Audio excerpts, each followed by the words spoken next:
I am recording. I am recording. Ba, ba, ba. Ba, ba, ba.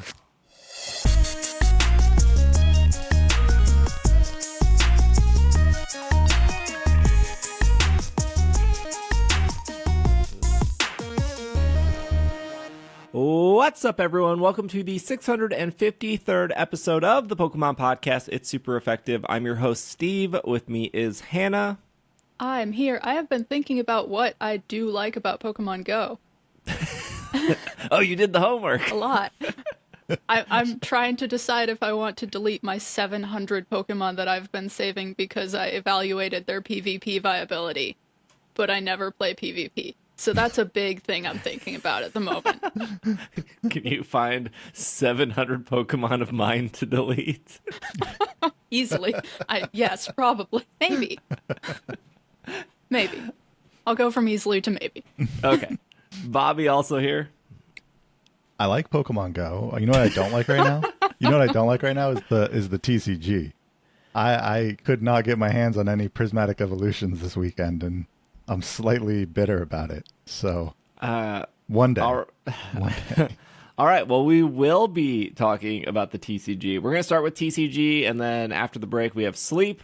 The Nintendo Switch 2 was announced. Not that that has a lot to do with Pokemon specifically, but just recap what we know in regards to what exists. And then we found out more information about the global Unova Tour.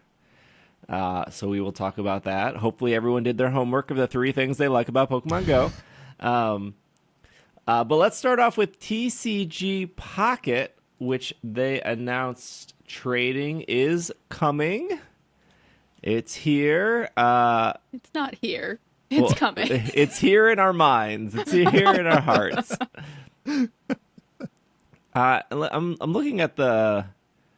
They don't have like a website. It's just like everything TCG Pocket does is like just through social media. Yeah, I don't like that. Like I like go real quick to go to Pokemon Sleep. They have a great website where you just see the updates on their website.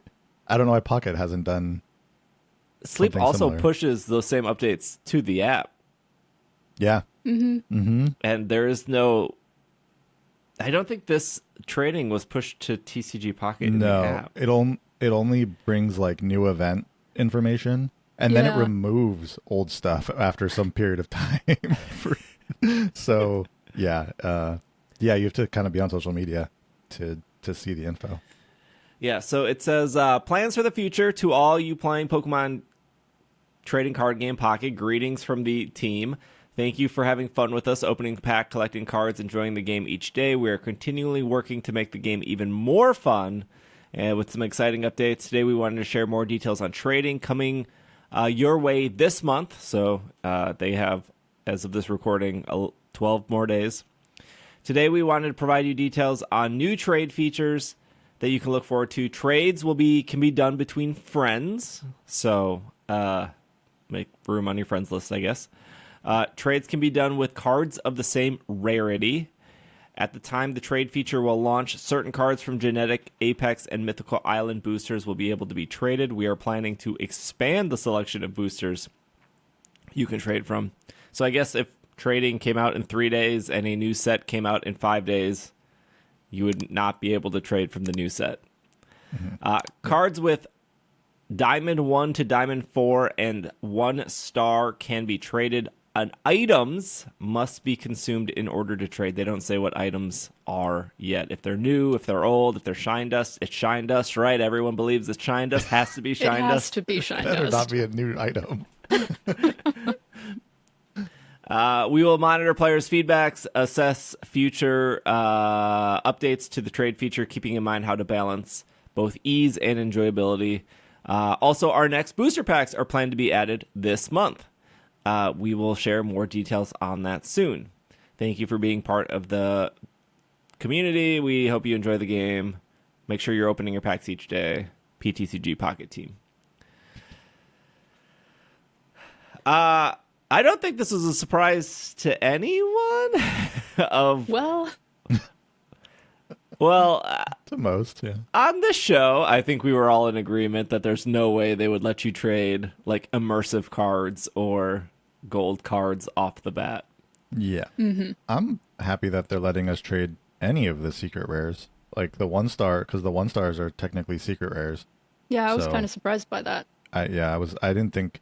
No, wait, I specifically did think they would let us trade the 1-star cards. You did. But I am happy to see that is happening. But yeah, I didn't 2-star and above. I just felt like, to be honest, I don't fully understand what it doesn't like affect battling or anything, but so I don't like totally understand why they wouldn't allow it, other than maybe Money. not wanting people to like sell accounts or something. No, it's just money. But Gotta yeah, keep I guess people pulling on packs. they just want more people. Yeah, people won't pull on packs as much if they're able to trade for those higher cards, I guess. So yeah, that's actually the logical. I mean, like, reasoning. look at like, it was only a week before I stopped pulling on Mythical Island because I completed the set, and so when I say I complete the set, it was 68 cards. There are Yeah. still secret rares and gold. And there's that gold Mew, and there's only one immersive, right? It was just Celebi. So I don't have the secret gold Mew. I don't have some secret cards, but I got 2 of everything from the set, so I could build every deck that would need Mythical Island cards. right. And then I just went back to Genetic Apex because I'm still missing cards from that. So, like, the long con of the game is for you to continue pulling on ultimately the ultra rare cards. Yeah. And if you could trade that, then all of a sudden you complete that, and then you have less of a reason to go back to the app. Yep. That's true. That is true. Like, it makes sense to me. I actually think this is good. I know people are like, oh, I can't trade my gold rares or my full art Cynthia's not even in the game, my full art blue. Once full art Cynthia gets added, it's over. But when you think of it like this, I think I think there might be some people upset that, like, oh, I can't trade my full art blue. I have 3 full art blues. I wish I could trade one. But if you look at it in this perspective, you now know what you can save your pack points for. Like, if I'm missing Gardevoir and I want to build Mewtwo Gardevoir, I can trade Bobby a Gardevoir pretty easily, right? Well, depending on how much Shine Dust that would be. Right. And now I don't have to use my pack points to buy Gardevoir, and I can save those for Gold Mewtwo for my Gardevoir.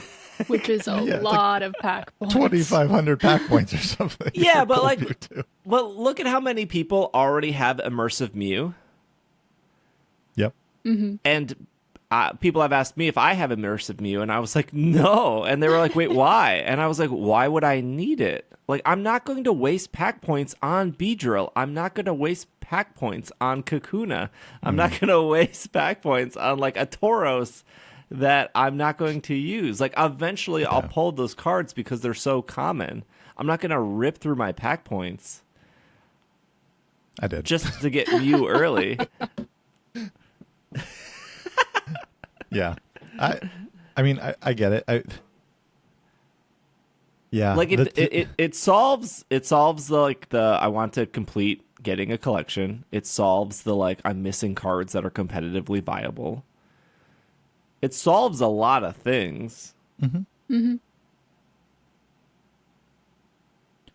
Yeah. I mean, I really don't have an issue with it because I just assumed that was how it was going to be. I mean, Yeah, that's true. We all did have that expectation. yeah. Well, once they came out with the, like, some cards will be traded, will be Yeah. able to be traded. It was like, okay, like, obviously Not it the won't be rarest everything. ones. Yeah, not the rarest ones. But at the same time, just coming from a world of, like, being able to trade cards, like real cards, like physical cards, to people for whatever, it's a little bit like, like, if this wasn't a digital game, like, I could just go trade my, Cubone for a Charizard if someone wanted to do that, like, it wouldn't have to be the same rarity. I could trade 4 cards for 1, those things that you can do with physical cards. And this obviously is different. But I think it's fine for what it is. It's also like literally the first step of this feature. It could change over time or not. It's it's for sure going to change over time. Like there will be a day where you can trade your gold Mewtwo, guarantee. You think 100%. It'll be like, but you think it'll be like you can trade gold cards from genetic Apex, but not gold cards from like the newest set or something. Yes. You think they would like gradually, yes. drag I out think like there that? will be a day where you can trade your gold Mewtwo, and then once they do that, people will complain that the star shine dust cost is too high, which I think is like that is probably the more that if there's anything I would complain about this trading feature, it's like what is the cost of this? Yeah, the shine dust economy is about to get real interesting because we Because don't if it is- get that much. Yeah, I don't even know how we've much shine dust we've I been have. saving it up since the game came out because we haven't had anything, well, nothing good to use most of it on. Okay, person who puts flare on their entire deck. I've only flared one card. One card. But my deck is all not rare cards. It's all common cards, so it's not expensive. And honestly, I don't think even flare on the rare cards is expensive shine dust wise. Depending on which ones you get. You can get like the different shine dust or the different flare that is more expensive. But Okay, I have 75,000 shine dust for only flaring one card, which was that Zapdos limited event card. yeah. I am sitting at 86,000 shine dust, and I've flared I think 2 cards. See, in my head, I feel like a 1-star trade would be like 20,000 shine dust.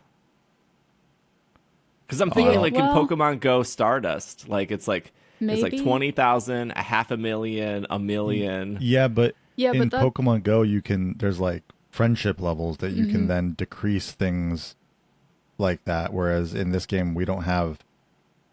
There's not something like that. Like it's going to be base across the board, right? Unless they introduce like a friendship level type thing within this trading release, but I feel like they would have probably made some kind of mention of it. Let's say a 1-star is 5,000 shine dust. You still think that's 5,000? I think 5,000 would be for 1-star. Yeah. And then what? Like if there was a 2-star trade, was that like 25,000? I was thinking like somewhere between 15 and 20. Maybe. Yeah, like you're just like you're ripping through shine dust so fast at that point. Yeah. I mean, so both of you have a lot more shine dust than I do. I am a free-to-play player. Right. Remember, I am a free-to-play player. I have not spent any money on this game. Or premium, right? You don't have any you did just a trial? I did the free trial for premium, yeah. I have 51,000 something shine dust. And I have put flare on some cards, but the most expensive flare on most of my cards is 225 shine dust for one flare. So it's not like flare is expensive. You can get flare up to like 2,000, I think, shine dust. Wasn't the Zapdos like 2,000 to merge that? I don't know. None of us got the Zapdos. Yeah, neither of us. Oh yeah, but I don't remember. It looks like on my Greninja, the most expensive flare would be 1,620. Yeah, 1,620. Yeah. Because I was looking at the like the immersives, and you can put flare on the immersives. Mm-hmm. Oh wow! You don't have to crush cards for it. You just do shine dust. So like there's an 18,000 shine dust flare for immersive. That's why I think it'd be like 20,000. Got it. But okay. Cool, the worst thing they could do, to put flare on my Mewtwo, 18,000, 12,000, 6,000, 4,000. For anybody who has it, go look at your immersive Pikachu if you have immersive Pikachu, and go look at the 18,000 shine dust flare. It's actually kind of cool. It's like 18,000 Mewtwo is terrible. Yeah, I don't have an immersive Mewtwo, so I can't attest to that, but the Pikachu one's really cute. Okay, the Pikachu one's good. The Mewtwo one is terrible, Bobby. It's just purple hexagons. Oh, no. Oof. They're on gold cards, there is flare up to 90,000. What? See, that's Shine why I dust. think trading is not going to be. That's why I think it's going to be a lot of shine dust. Really? Gold card? Okay. I was about to be mad that I didn't have one, but I do actually have a gold card. So good luck. 90,000 for flare Yeah. on a gold card? That I don't even have It's not. 90,000. It's not a good shine flare. dust. It's awful. It's just this purple swirls that they do with the Mewtwo one, at least. Yeah. Yeah, it's really bad. Okay, the other worst thing, not worst thing they could do, another bad thing they could do is just introduce a new currency to trade.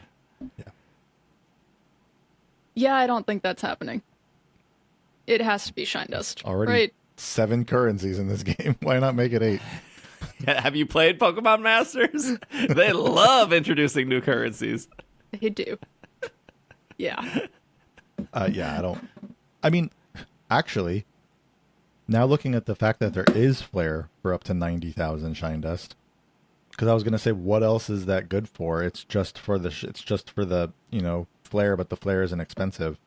But like, It can I be, now apparently. I can't even afford the best flare on my gold Mewtwo because I don't have enough. And Oh, plus you have to buy all the flares before that one to get to the 90,000 one. you do. Yes. To get to the more expensive flares, you have to buy every less expensive flare before it. It's really frustrating. This Really? is crazy. Wait, I want to do the math real quick to see how much it would cost to get that 90,000.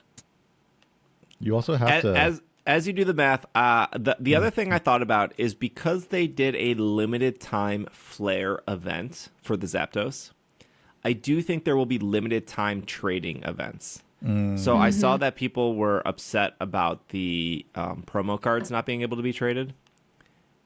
But I bet there will be a promo trade event Interesting. for like 6 or 7 days where during this event you can trade promo cards. If I'm doing my math right, to get the most expensive flare on a gold card, just a single card, is 200,000 shine dust. Oh, if you have to go through all them all to Because do you it. have to go through to unlock them. That's a didn't lot know of that. shine dust. That's a lot of shine dust. Yep. That might be the bigger like whale flex than having the special set of sleeves and coins and stuff. Oh no, they're out there doing that. Don't trust me. The whales are out there. All of the above. Yes, I doing- battled one. It was kind of amazing. Yeah, I mean, like at the end of the yeah. day, it is a free to play game. The loop of the game is to get you to come back, open your 2 packs every 12 hours, and I think there is a worry that if everything can just be traded, the economy completely gets tanked because of the whales. Yeah. So this does keep whales in check a little bit, but it also, I think, is really good for just like the free-to-play player who wants to make sure they have 2 of every card to build their decks or to complete their one collection or, to start collecting other languages. I did think there was going to be some like benefit of trading in person versus online. It doesn't seem like that at all. It doesn't seem like, you get like a reduced cost by standing next to the person. Good. This was I Niantic.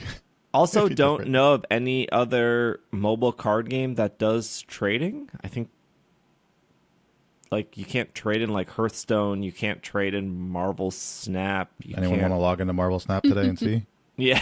Let me let me just go to the App Store to try to download Marvel Snap real Yeah, quick. any of us here in the US? I don't think there's somebody can correct if you're watching on YouTube. Feel free to correct in the YouTube comments. I don't think of the 2 Yu-Gi-Oh games you can trade in that either. I think a lot of these games went the way that Hearthstone made popular. Maybe I'm wrong about Hearthstone. Like kind of, I don't think Hearthstone was the first game to do that. I just think Hearthstone's the most popular game to do that, where you just crush cards into dust and then use that dust to buy new cards. That's what they did with PTC. Oh, geez. The trading card live game.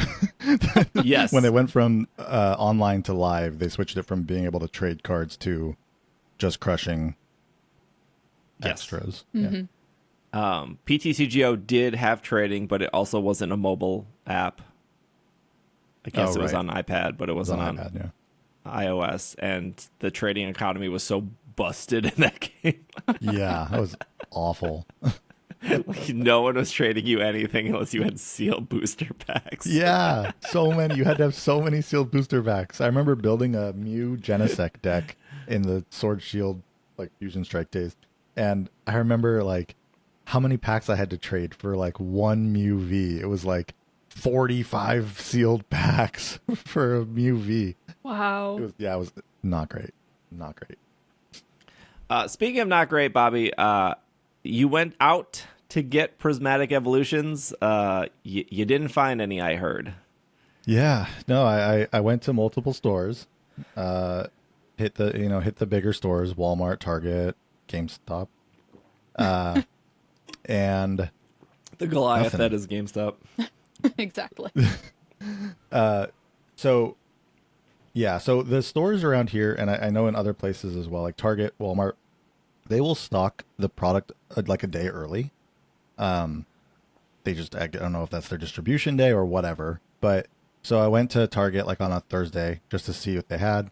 And I guess they stocked even earlier because they had the labels out, but they were cleared out of all Pokemon product, actually, all card stuff. The only thing that was there was the Terapagos like ultra premium collection. Like nobody wanted those. Right, but like there was a point where people thought that was like the next hot thing, and it wasn't. No, so that was all that was left. There was no other Pokemon product. And then on Friday, the official release of Prismatic Evolutions, I went to my local GameStop, and usually I can just go in like right when it opens and there'll be product, right? But this time I got there an hour early, and I was like, I know I'm already too late. Like, I feel like I'm already too late being here an hour before it opens, but like, we'll just see.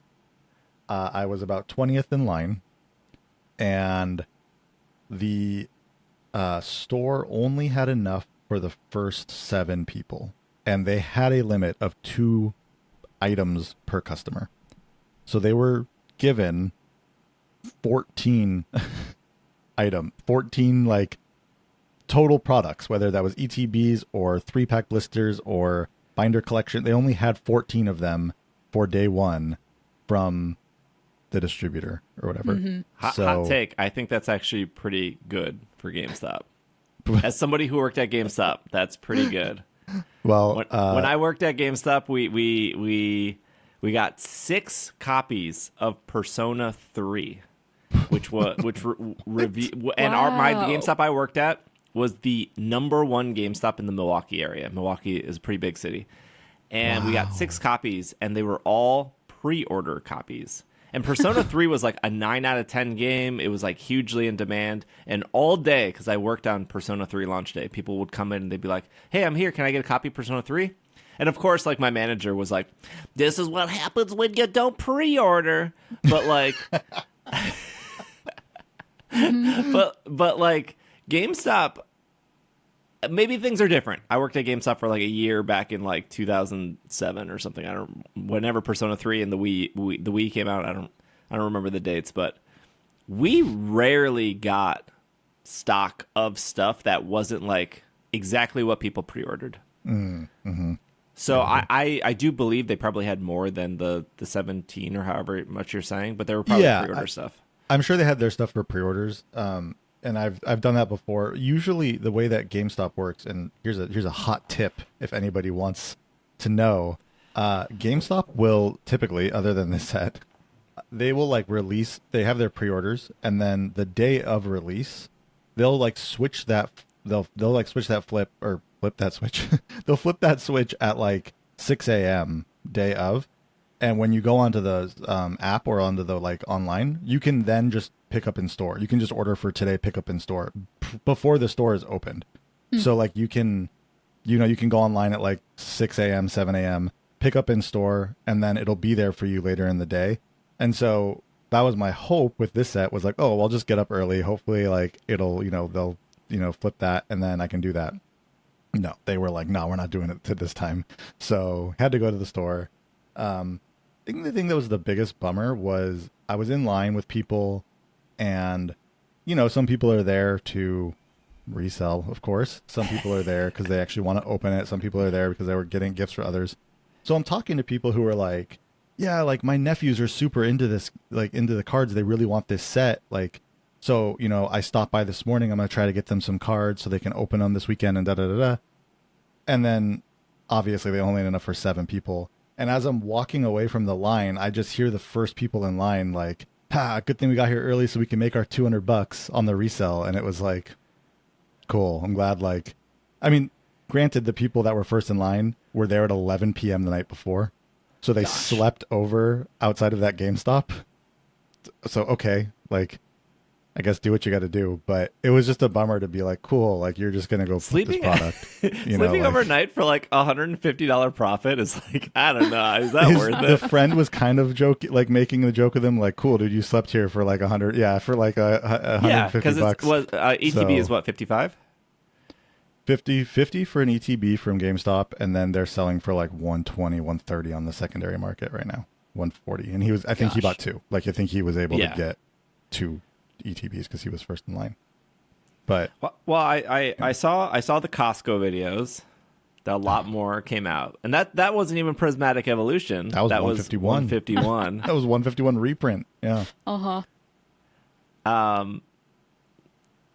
You know, this is not like an American thing. I wouldn't even say this is like a TCG thing. No. When I was in Japan, they launched the gold and silver merchandise to like celebrate, what was it, like 25 years of gold and silver.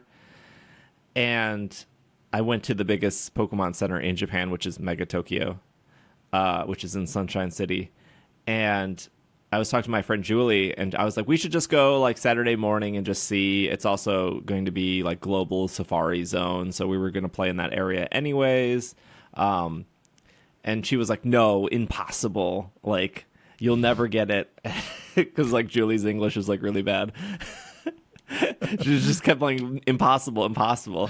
And I went, and not only was the line wrapped around the entire store, and when you looked into the store, the entire store itself was a line. There was like no walking through. They turned the store into a line itself. The line was wrapped around the store 4 times over. And it was insane. And it's a big store. It's a big store. Like, Yeah. it takes up like the entire like 3rd floor Corner of the mall. Yeah. Gosh. Yeah. I mean, it's not TCG exclusive. It's not Pokemon exclusive. Steve, you and I both worked at Apple, right? People waited overnight for iPhones. Oh, yeah. Slept overnight. I remember working the visuals team, so I was there overnight to set it all up. And I go out for my like lunch at like 3 a.m. and just chat with the customers who were just in line at 3 o'clock in the morning. Like, some of them were my friends, like, but like people would just sleep. I'm talking like we'd have like 150 people just like sleeping bags in the mall, like overnight for an iPhone release, you know? So it's not TCG specific, but it still is really a bummer. And, you know, 4 years ago, we had the same thing happening with Shining Fates and and Vivid Voltage and a few other sets, you know? So it's not even new to the Pokemon TCG, but it is a bummer to see it coming around again like this. However, you know, the Pokemon Company literally came out and said, we are printing more cards. They did this even before the set came out, which is weird. But they said, we're printing more cards. They're on the way. There are still 3 more release dates of product that haven't come out for this set as well. So, you know, I think I said this last week, but don't buy on the secondary market if it's way over retail, because there will be more cards. It's just, you kind of have to be patient about it, which is tough. I understand. I don't like the narrative of this is scalpers' fault. Everything is about the scalpers, because I do think at the end of the day, the Pokemon Company is at fault. Oh, 100%. Oh my gosh. I was just talking to my wife about this last night. It's like the meme with like the guy in the hot dog costume is like, we're all just trying to figure out who did this or whatever. You know, like, the Pokemon Company come out and said, like, we're printing more, don't worry. You didn't print enough to begin with because you wanted to have the exclusive, like, You wanted this to happen. Like, not saying you wanted fistfights to happen, not saying you wanted people to be climbing all over each other. They wanted to drive down the Costco economy. You wanted the people to be like hyped up to get the set, or else you would have printed more to begin with. Well, and also there hasn't been this clamoring over Pokemon cards for a couple years. This is ramping back up again. This is kind of new. Kind of, but it's not new. Been They knew exactly this was going to happen. But they knew this was going to happen because they knew the set, like they knew how the sets were planned out, and they knew what people are going after. This is what I would tell people. Do you think that this trading card game, this billion-dollar company, do you think that they look at a set like Battle Styles and then they look at a set like Prismatic Evolution and they go, huh, I wonder why Battle Styles didn't sell as well as Prismatic Evolution? They 100% know which sets are going to sell well. They know. They control every card that goes in, and they know which cards are worth it and which ones are not. Yeah.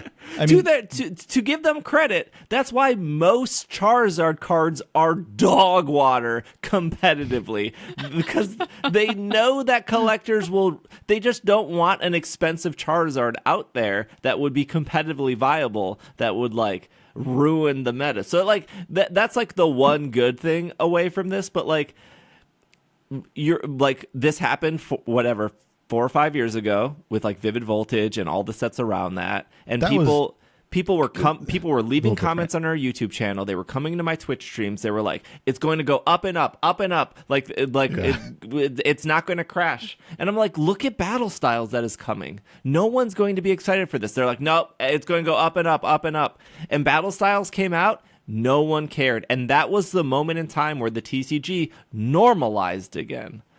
And this is a billion-dollar company that has 2 incredibly popular sets coming out. One just came out, Prismatic Evolution, and now Battle Partners. Is that what it's called, Battle Partners? Journey Together. Oh, yeah, sorry. Battle Partners is the Japanese name. Release. Journey Together. And right before 2 popular sets, I don't think it was a coincidence, they announced a mobile game that got people back into the TCG. Like, they know what they're doing. They know that these sets have huge demands. And that's like fine. I get like that's fine because like Pokemon cards have always gone with these ups and downs. But like to put the blame purely on scalpers or purely on like stores should have limits, sure. But every time I go to a world championship, I come on this podcast and I go, I was there was no limits. I will say, like, I do think that it was good. So when I went to Target, they already had limits on what you could buy for Pokemon cards, which they had removed a while back. They had them for other stuff, but they hadn't had them on my local Targets for Pokemon cards. They were back on for Pokemon cards before, well, I guess Prismatic Evolution's already gone, but like before the official release date of it, they had the limits up at the, signs up for limits. GameStop had limits, 2 per customer, which I guess some GameStops were just even still limiting it to 1 per customer based on like manager's decision, which I wish mine had done that. But again, like also shout out to my GameStop because they actually did like the nice thing of not waiting for the store to open to let people know, like, which I know a lot of stores do, but some don't. They came out early and were like, hey, this is what we have. We're going to mark each person in line what you want.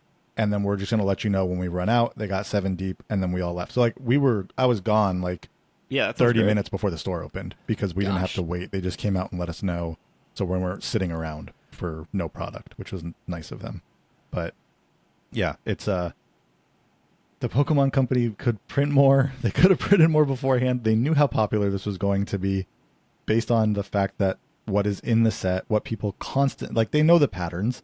Every evolution is still worth a bunch of money years later. Like that's just what it is. People love the evolutions. But, not Flareon. Poor Flareon. But every other evolution. And this is no different with this set. And they knew that. And the fact that they came out and said, we're printing more before the set even came out, it tells you that's like, they clearly knew they didn't print a whole lot of it and that it was going to be super popular. So, it is a bit of a bummer. Again, I will say they didn't release all the product yet. They released 4 items out of the like 9 items that they have for this set. So the rest of it will be released over like 3 dates in the next couple of months. And then they're also printing more cards. So yeah, and on top of enough. this is a special set. It's just another way for them to make more money. Like they normally release sets every 3 months for the game, and then like they're like, well, what if we sneak in another set on top of that? And this is a reprint set. So a lot of the artworks that are not the illustration rare or not the special illustration rares, like a lot of the regular artworks are artworks from other sets. It's a reprint set. So, you know, I think in some ways people don't want to buy because it's like, oh, it's, you know, you can go buy the special illustration rares as singles if you want, but like most of the cards you're getting are just reprints. So there's that as well. But still popular, still annoyed that I didn't get any this weekend. Yeah, no, I like it will be a case of Vivid Voltage or Champion's Path or whatever, where they'll catch up on printing, and you walk in and you'll be like, oh, Champion's Path. Yeah. Why did I care about this? And to be fair, you know, again, we don't know pull rates and things like that, right? There's no official numbers for what the pull rates are, but from what I've seen from everyone that's opened, as well as like the shops that open a ton of packs, pull rates are awful in this set. So be aware of that. Like, not saying you're not going to get something, but like the pull rates are pretty bad. And so, you know, there is that. Last thing I'll say on this is this set also has what we call a God pack in it. So they had them in the Japanese ones, but the English ones don't typically get these God packs like the Japanese sets do. So you can open a pack and pull every Evolution special illustration rare in one pack. Wow. When you open the pack, the first card will be like a reverse Pokeball Eevee, and then every card after that will be all the special illustration rare Evolutions. Oh, that's cool. So that is pretty cool. That pack has got to weigh a lot. Yeah, right.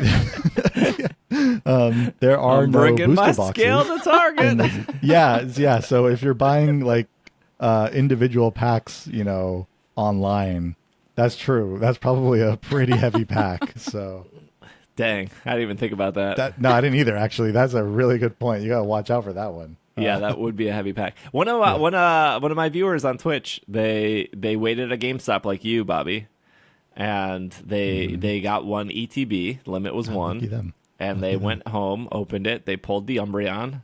No. Ooh. Actually, it wasn't a GameStop. It was just a local card shop, because they said they went back to the card shop later that day and just sold the Umbreon, and they were like, I have bills to pay. I was like, I would have done the same thing, man. It's Umbreon, like $2,000 right now, right? Yeah, it's like about $1,500 right now for the $1,500 Umbreon special illustration rare. It will go down. It was day one. It'll go down. And then it'll but go up. I won't say it won't go back up again, because the Umbreon from Evolving Skies is also worth $1,500 right now. So, and that came out 3 years ago. Yeah. So, and that did go down and then popped up. So, but yeah. I will say, because this is similar patterns to 2020 and 2021, this is probably going to be the year where if you're sitting on cards, you probably want to sell your cards. Yeah, it is the way the peak, I think. I don't know if it's going to last all year, but I think the momentum with Prismatic Evolutions is definitely going into Journey Together, and it seems like it will go into the next set, because that's also a form of Journey Together. So, again, like, I guess you could sit on your cards forever and hope that it keeps going up, up, up, and up. But I don't know, if the price of eggs are too expensive, maybe sell your $500 Giratina. Or if you don't need to sell your cards and you just like collecting Pokemon cards, forget all of the pricing thing we just talked about and just collect your Pokemon cards. That's true. Just collect to collect. That's collect to collect. You know, it's, you know, there's different ways you can go about it. $500 for a piece of cardboard sounding pretty tempting right now. You have the Giratina. I have to find it, Bobby. I don't know where he is. Oh no. He's on my desk somewhere. Hopefully sleeved. All right, we got to take a break. We'll be back to talk about Pokemon Sleep. This podcast is brought to you by Hims. It can be hard for men to deal with hair loss even though it's common. Secrets are still a thing. They should still be a thing. And sometimes you just want to do something for yourself without announcing it to the world. And that's totally okay. Through Hims, you can restore your hair by accessing their personalized hair loss solutions. The great thing about Hims is there's no insurance needed and one low price will cover everything from treatment to ongoing care. You can choose from personalized chewable, oral, spray, or serum treatments that work best for you. And Hims makes treating hair loss simple with doctor-trusted opinions and clinically proven ingredients like finasteride or minoxidil to help regrow hair as in little to 3 to 6 months. You have enough things to worry about in the world. Hair loss should not be one of them. Start your free online visit today at hims.com/PKMNcast. That's HIMS.com/PKMNcast for your personalized hair loss treatment options. HIMS.com/PKMNcast.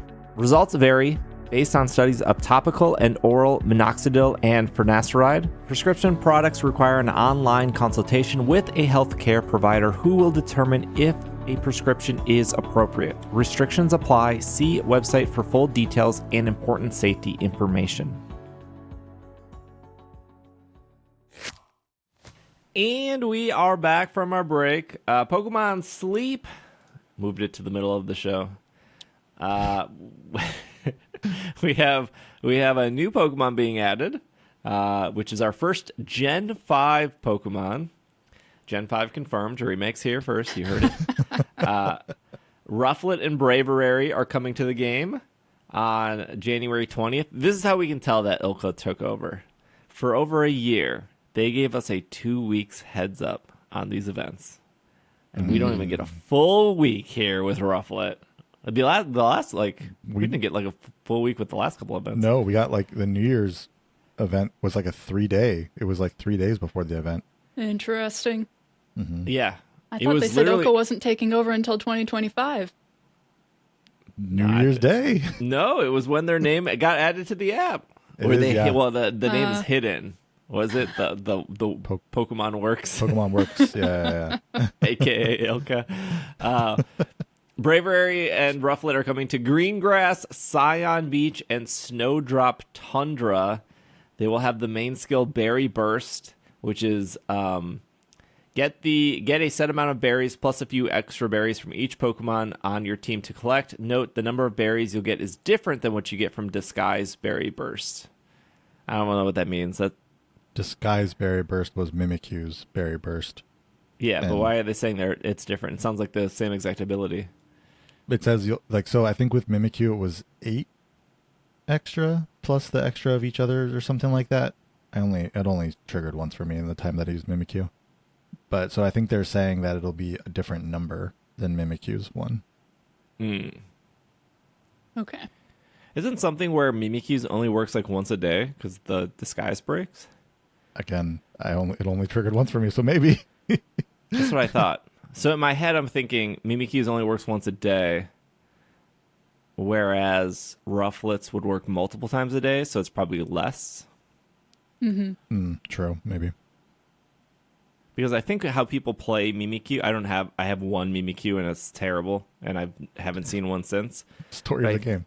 Yeah, but I think how people play Mimikyu is they just run it on their team until the Berry Burst activates and the disguise breaks, and then they swap it, and then they bring it in the next day. Got it. I think that's how people play it. So Skill Week should be, when you're listening to this podcast, should be live. It was that skill specialist multiply 1.5. So I guess if you're listening to this, maybe change your team. So you want skill. So in the upper right hand corner, it will say skill, ingredients, or berries. So your skills would be like Golduck, Sudowoodo, Wigglytuff, Gardevoir, Pawmi, Jolteon, I guess technically Evolutions. Arcanine. Yeah, the Evolutions. Heracross, I think, is a skill Pokemon. So It'll be multiplied by 1.5. Main skills will be boosted by 3. You can't go over the cap. So if you have a Golduck at 4, it'll go up to 7. If it's at 7, it'll still stay at 7. There will be a mini candy boost function available. Pokemon of different sleep types will appear regardless. Certain type Pokemon may appear. I'm not going to go through the certain type Pokemon that may appear because the event's already happening. But if you want Rufflet and Braviary, Greengrass, Scion Beach, Snowdrop. Not Lapis Lakeside? No Lapis Lakeside. You might be able to find Rufflet at Lapras Lakeside, but that's not in the game yet. Only Lapises. We all have Blue Sky accounts. And Slack. And Slack. Is this a good camp ticket week? Yeah, I think so. Yeah. Well, I would say it's a good. Anymore?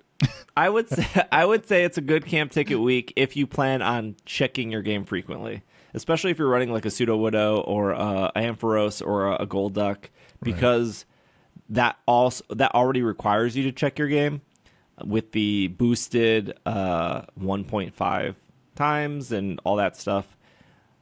If you have the ability to check your game more often than this week, I would say good camp ticket. If you are like Hannah, where you play the game not at all anymore, or if you were like Hannah, where you were playing maybe a couple times, like once a day, it sounded like, definitely seems like a waste of a good camp ticket. Okay. Yeah. Although skill boost is nice because skill Pokemon, because their skill can stack for multiple procs on at a time, I don't know if doesn't really change the good camp ticket. It's just nice that they stack now, and it'll feel really, really good if you're a person who doesn't check as frequently. True. When it's just happening all the time there. Yeah. I think I'm going to skip out on Rufflet and just go to Power Plant. I want Mimikyu and Palmy more than I want Rufflet. Interesting. I guess I don't really want Rufflet either. I'm really bummed it's not on Taupe Hollow because I've been just playing Taupe Hollow like the last couple of weeks because Waikoko and Wooper. I'm looking for each of those, but also the music is so good, and I've just gone back to like this music is so good. I want to just have it on anytime I'm playing. So I'm a little bummed that Rufflet is not coming to Taupe Hollow. I think Taupe Hollow is the worst for this event. Yeah, I think it is too. So I guess I'll have to, I don't know, go to the beach or Snowdrop maybe. If you go to the beach, you can get Rufflet. Yeah, so we'll see. The last thing about Pokemon Sleep is that they didn't update some Pokemon. For some reason, Pokemon Sleep's website is like so much slower than everyone else's website. I don't understand how they program this. Anyways, 2.4 came out. They've adjusted some Pokemon. They made Raticate slightly better, Kangaskhan slightly better, increased Kangaskhan's carry limit, Heracross slightly better, Wobbuffet main skill chance increased, carry limit increased, still bad. Slacking slightly better with a carry limit increase. There's a new search parameters, so now you can now search by specialty when searching Pokemon in your box. The bag item pocket went from 800 to 1,000 if you want to pay to increase this, and then they added a new relaxing sound, Jigglypuff's song. So if you don't want to listen to Pikachu, you can listen to Jigglypuff now.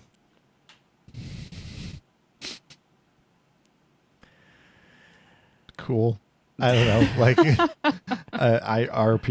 I haven't like looked at, are people excited about these changes, or was it kind of just I didn't see any excitement over any. I think Slacking had a little bit of excitement. Kangaskhan, I know Kangaskhan is people like. So I'm sure people are okay with that. Heracross hasn't seen like any light of day because there's no Bug Island, so maybe when there is a Bug Island, Heracross will be popular. I mean, Heracross would, I guess, technically be good for the skill event, Right. but Heracross is like rare. It doesn't evolve. So getting candy for it is already kind of hard to like power it up. Mm-hmm. Yeah, I don't know. I never bought the $70 bundle. Are you still waiting it out until Pokemon Day and then possibly dropping premium after that, or where do your... My premium renews soon. I think it renews before Pokemon Day. Interesting. And what are your thoughts there? Are you... I don't know. I still I think we'll get into this in the Pokemon Go segment next, but I think when I see people complain about ticket prices in Pokemon Go or just the price of general in Pokemon Go, I just think of how lucky they have it. Like Pokemon Sleep, Pokemon Cafe Mix, Pokemon Masters, Pokemon Unite is just more expensive than Pokemon Go. In some ways, It's not even close. For the $15 Unova ticket we're about to talk about, it gives you so much more value than a $70 Pokemon Sleep box. Like for $15, I will be able to I will start that ticket off with catching Victini. For $70, I will get one chance at Cramorant, and I have no clue if it's going to be hungry. And if it's not hungry, I can use 2 of my Ultra Biscuits, which is only half of its pip count. And after 2, it could be full. And who knows when I'm going to see it again. So, like, Pokemon Go players have it so good. Niantic prices things so cheap compared to half of these mobile games that exist. that's because they want people to actually buy them, not just the whales. Most of the mobile games are just making items for whales. Yeah, no, that's true. You're right. That doesn't mean that Pokemon Go's pricing and tickets locking you out of almost everything you want to do in the game is good. I disagree. You can play so much Pokemon Go for free and not spend a single dollar. This Like, goes back to the discussion of what you like in the game. Well, you're getting a free quest line anyways, Hannah, even if you don't spend the $15. True.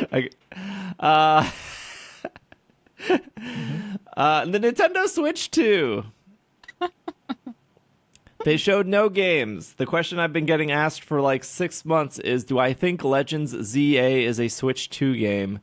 Do I think they're going to announce on Pokemon Day if Legends ZA is going to be a Switch 2 game? Reading comprehension is at an all-time low. Yeah, I was going to say. They have said knew this answer. since that trailer that it is a Switch game. Yeah. It is not going to... While it might have like Switch 2 enhancements or whatever, it is coming out on the Nintendo Switch. It is coming out on the console you currently own. That's the whole segment. It's not really to talk about the Switch 2, just that Legends ZA has been confirmed since day one as a Switch game. Wait, do people think that it was going to be a Switch 2 exclusive game? Yes. People Some thought that people. like the reason they haven't shown anything for Legends is because they were waiting for the Switch 2 announcement Got to it. then No, say if that that it's a was the Switch case, 2 they game. wouldn't have announced the game yet. Yeah, That's or told us it was going to be on the Switch to begin with. So people still think like, oh, are they going to announce that it's a Switch 2 game on Pokemon Day? Accepting that it will also be on Switch, which I guess is maybe a fair question. But Like, since the actual announcement, we don't know anything about the Switch 2. We don't know price. We don't know any games besides, I guess, Mario Kart. We don't know when it's coming out. We know it will play old games. But, like, I cannot see the Pokemon Company on Pokemon Day say that this game will be a Switch 2 game when Nintendo hasn't gone first. Right. That's what I was thinking, like, because I was thinking of, well, this is a little bit different, but I was thinking with Zelda when the Switch came out, like Nintendo came out and was like, here's Zelda Breath of the Wild. It's going to be on the Switch. There's also going to be a, was it a Wii U version? Yeah, it was a Wii U version. Yeah, Wii U. But it was as like a Wii U owner, yes. But it was like Nintendo's. I mean, again, it's different. But it was Nintendo's announcement, right? It was like part of their like Switch reveal, or like that second event they had before the Switch came out, where they like announced that along with Switch's release date and things like that. So I feel like Pokemon wouldn't do that. I feel like it would be Nintendo getting things out of the way first before Pokemon would come out and say that. Yeah. Yeah, and the Nintendo Direct isn't till April. Yeah. April 2nd. Mm-hmm. I don't think there will be a Switch 2 version of this game. Now, I'm not saying that it won't run better on the Switch 2, but I don't think there will be two SKUs. We know for sure it's coming out on Switch. I don't think they're going to do two SKUs. There was not two SKUs for, Ultra Sun, Ultra Moon. No one's kidding themselves. Ultra Sun, Ultra Moon ran significantly better on the new 3DS than it did the 3DS. I don't know how anyone played that game on the 3DS. That game barely ran okay on when I say it ran better, it definitely ran better, but it still barely ran okay on the new 3DS. Those are the real people who are not us Pokemon Go fans. Those original 3DS fans playing Ultra Sun, Ultra Moon are the true Pokemon fans to suffer through whatever that was. No, I think this is a one SKU game. I think it will for sure run better on the Switch 2. Switch 2. But I don't think there's going to be like a separate SKU. I don't think there's going to be a Switch 2 version of the game. Yep. Look, this is the same company that released Black 2, White 2 while the 3DS was already out on shelves. Like a year later, right? Yeah. It was like a year after the 3DS came out. And there was no enhancements to it at all. I think I've said this maybe on the podcast like 10 years ago. I regretted selling my DS for a 3DS because I thought DS games on the 3DS looked so bad. And I didn't find out until months later that you could like hold select on a DS game when it like booted up on the 3DS to like force the DS to look like a DS game, so like the pixels changed. But then it didn't like fill the screen. It was like slightly smaller, but it looked so much better. But yeah, there was like no enhancements or anything. Mm-hmm. I think, again, billion-dollar company wants to sell as many things as possible. I think if your goal is to sell as many copies of a game as possible, there's just not going to, like, BDSP sold 15 million. Let's Go Pikachu, Let's Go Eevee, I think sold 14 million. Scarlet and Violet, 23 million.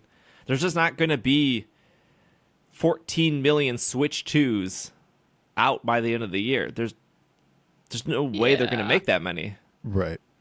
It's not like cardboard. They just can't. They just can't print it. They can't even do it. They can't even print enough cardboard. They can't print the. No, I that's not Pokemon's fault. I know. I think that there will be a big demand for Switch 2. Mm-hmm. It'll be hard to find. People are going to sleep overnight to flip it for, probably more of a profit than an ETB. That's what they should be sleeping overnight for. Yeah. Probably. Yeah, that's true. But no, I don't think it's. I don't think on Pokemon Day they're going to be like, here's a Switch 2 version of this game. I just don't. No. There's no reason to. There's no reason for them to do that. Like, because they know how well it's going to sell, and also because the Switch 2 is backwards compatible, like they don't need to make it a Switch 2 game. And Pokemon has never, like you just said, there've never been ones to be like, we're hitting this, like as soon as it comes out, we're getting, to that, right? They've constantly been behind that like a little bit, and it's worked out just fine for them. So I really don't see them breaking from that. Yeah, especially just with the order of things where Pokemon Day is coming a month and a half before the Nintendo Direct for the Switch 2. I really don't see any Pokemon announcement for Switch 2 anything. Mm-hmm. super detailed, at least coming at Pokemon Day.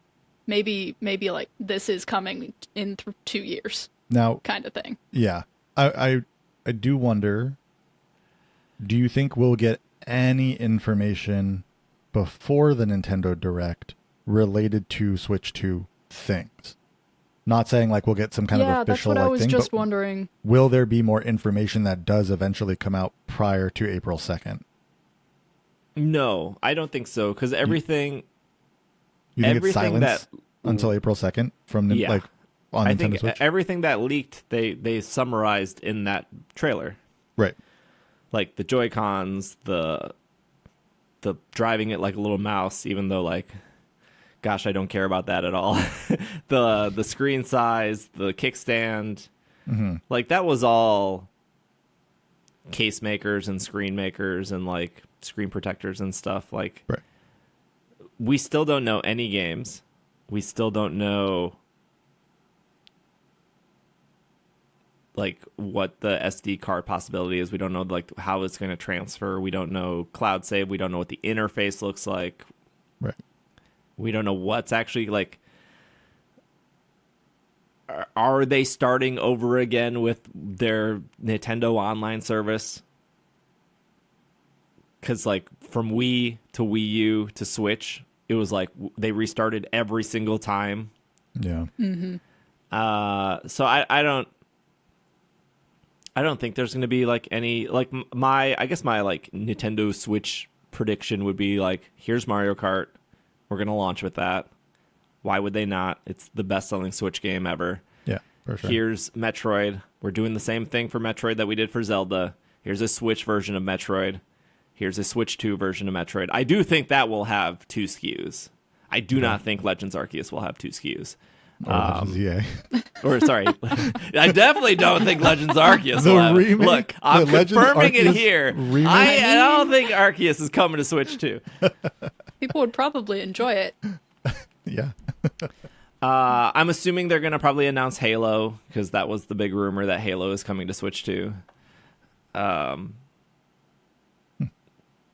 Yeah. I mean, here's my plea to Nintendo with the online service. Give us Echo the Dolphin Tides of Time. We need another Echo the Dolphin game to play on Switch Online. It's not even Nintendo, that's Sega. I don't care. The first one's on the online service. Bring us the second one.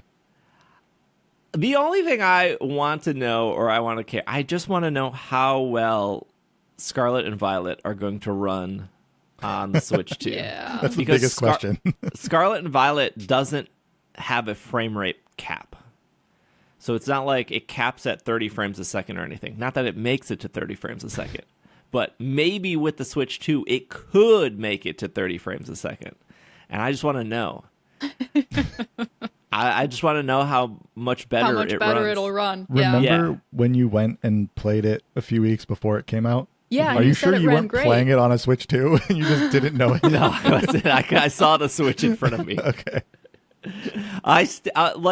When I played it before it came out, I flew to New York. There was a bunch of like journalists there. I sat down and I played it. It ran so well. It ran crazy well. It also felt like more colorful. Maybe they like pumped me up with like gas when I walked in, and they were like, "This man's gonna love it." Yep. But when the actual game came out and I'm playing it, I was like, man, like it feels like more empty. It feels more like pixely almost. Like obviously the frame rate's bad. It genuinely felt like a worse game than what I played. Now obviously I played like a very controlled demo. Yeah. But when I talked to other journalists who played the game, I was like, am I crazy? Did we play the same game? And they all agreed with me. They were like, it ran better, it looked better, it felt better. The final product was not that. That is because the people used that to then write reviews about the game, right? Not reviews, because you wouldn't write a review until after the game came out. Yeah. But that early like That was what they used to write that early when things drop like 3 or 4 days before the game comes out. Isn't that what they used to then base that? Or did they have real copies of the game at that point? The journalists that did get copies were running. No, they were sent copies. Those Sorry, were what was real- your okay. Okay. Yeah. Okay. It still is no, weird. because there was when I played it was almost like 2 months early, right? Oh, was it that early? Okay. Yeah. Never mind. Okay. Yeah, it was at least 6 weeks, I think, beforehand. Dang, I So thought it they was like they wrote a just they few wrote a weeks. preview, Okay. and then I know specific journalists got the game about a week before it came out. Got it. And then of course the game like leaked, and a lot of the huge trainers you see, or like the distorted faces, were not actually running on Switch hardware. They were running on computer hardware before the 1.0.1 update came out. Got it. And anytime you see people use those like trainer riding a Sprigatito and it's all like stretched and deformed, like that wasn't even running on a Switch. It was Right. That was like a non-final copy running That's on a the computer. Switch too. Yeah, that was the Switch too. That's what it was. There were bugs on the Switch, though. I feel like I ran Yeah. into some things kind of like that even on my Switch at the beginning. Yeah. It's just when you see like the people The making famous fun of it. memes. Yeah, it's always the same screenshots. Like no one has any new screenshots ever. It's always like I've fallen through the floor. Like I've gotten kicked out of a raid pretty recently, but like Stop bringing Sobble. yeah, that's true. But when they did that one update to like fix performance, which was like ultimately like remove trainers from towns, my game stopped crashing completely. Like I would legitimately get like one crash every 6 to 7 hours playing.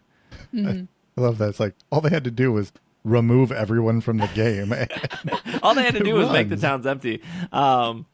Yeah, I was getting actual like your game has crashed, kick you back to the Switch menu. And then when they did that update, I've no longer gotten that before. I've gotten where my game in a raid goes completely black. And the solve for that, from my understanding, is somebody has to leave. Because one of the games is holding up all the other games. Fun. But it doesn't kick me back to the menu. It just sits at a black screen. That won't happen with the Switch 2. That'll fix our problems. But that's also another question, is if I'm in a raid and I'm Switch 2 and I'm playing with Switch 1 people, which I think should work, I guess, I right? feel like that should work. Yeah, that should work. Should. Worked with like the 3DS and the new 3DS and the 2DS and the new 2DS. Does my raid feel like it runs better if the other 3 people are Switch? I think ideally it would, right? Because that's all just communicating to a server. Right. Are the internals of the Switch OLED and the original Switch and the Switch Lite all the same? Yeah. Yeah, There's the only n- thing okay. different is the screen. And the screen and Well- the battery. And then you can, well, I guess you could also do the Ethernet from the original Switch, but you had to have an adapter, right? Because with the OLED, you have like an Ethernet You have it in the dock. in the dock. Yeah. Okay. I don't think it's my Ethernet causing raids to lag out. I don't think it's your Ethernet either. I was wondering if there was I couldn't remember if there was an internal difference between the OLED and the original Switch. Yeah. I am suspecting that on Pokemon Day, we are going to see a lot of online discussion about how they did not announce Legends ZA for the Switch 2. That's what I'm guessing. Like, why is this not a Switch 2 game? Yeah. You're assuming they're going to announce more Legends ZA info on Pokemon Day, which I also assume, but like, what if they don't? Yeah, what if they don't? They're like, Sure we hope still they need do. another year on this one. All right, let's take another break, and then we'll talk about Pokemon Go. We'll be right back. And we are back from our break. Unova Tour. We now know more details about the global event. This was posted on Pokemon Go Live. Rank up and earn rewards for your Go Tour victories with an all-new Tour Pass. Not to be confused with the Battle Pass. This is a Tour Pass. Don't you dare compare them. From February 24th to March 2nd, which I think is a full week, you can earn tour points and work your way up to bigger and bigger victories. Trainers who upgrade to the Tour Pass Deluxe, not to be confused with Mario Kart 8 Deluxe, will earn an encounter with Victini, the victory Pokemon, and a chance to collect a brand new item, the Lucky Trinket. It is from Monday. It's a little shorter than a week. From Monday, February 24th to Sunday, March 2nd. 10 a.m. on Monday to 6 p.m. local time on Sunday. That is 1 week. Am I wrong in thinking that? No, that's like It's a little bit less. It's not till like 9:59 a.m. on Monday morning. Right, It's Monday through Sunday. Yeah. This is like hotel check-ins, Bobby. If I'm paying for the night of the hotel, why am I only paying for 11 hours? Check in at 4, you're out at 11. That's not a full day. True. That's true. Some hotel logic applied to this. 16 hours. Yeah. Some hotel logic applied to this Tour Pass. Got it. The Tour Pass is free. A limited time progression track during Go Tour Unova. You can collect tour points, unlock rewards, increase your rank, improve your event bonuses. All trainers will automatically receive a Tour Pass at no cost on February 24th at 10 a.m. You can collect tour points to rank up and get additional rewards all the way to the end of the event on March 2nd at 6 p.m. Rewards will expire at the 6 p.m. local time, so claim your rewards before they're gone. What is the Tour Pass Deluxe? It's a paid version with trainers looking to upgrade and faster progression, not to be confused with the Battle Pass. When you upgrade a Tour Pass Deluxe, you will get an immediate encounter with the mythical Pokemon Victini. All trainers can encounter Victini by purchasing the Tour Pass Deluxe, even if they've caught it before. That was a frequently asked question. I think we all have a Victini, right? Yeah, it was a Go Fest. It was a Go Fest. It was a Go Fest. That I think that was 2020? 2019. Yep. No, it was 2020. It was 2020. Okay. Yep. While progressing through the Tour Pass Deluxe, you'll be able to claim all the rewards for both free and Tour Pass Deluxe. You can upgrade it at any time and still collect all the rewards. There's also a new item called the Lucky Trinket. When you reach the end of the the Tour Pass. The Tour Pass. When you reach the end of the Tour Pass, you will get the Lucky Trinket.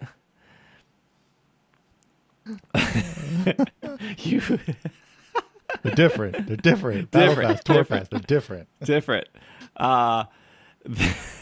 You will begin with no points. Your first reward will be unlocked is an avatar tee. You can collect to more points to earn larger rewards and rank up. You can earn tour points in 2 ways. Activities like catching Pokemon, completing raids, hatching eggs will earn you a small amount of points.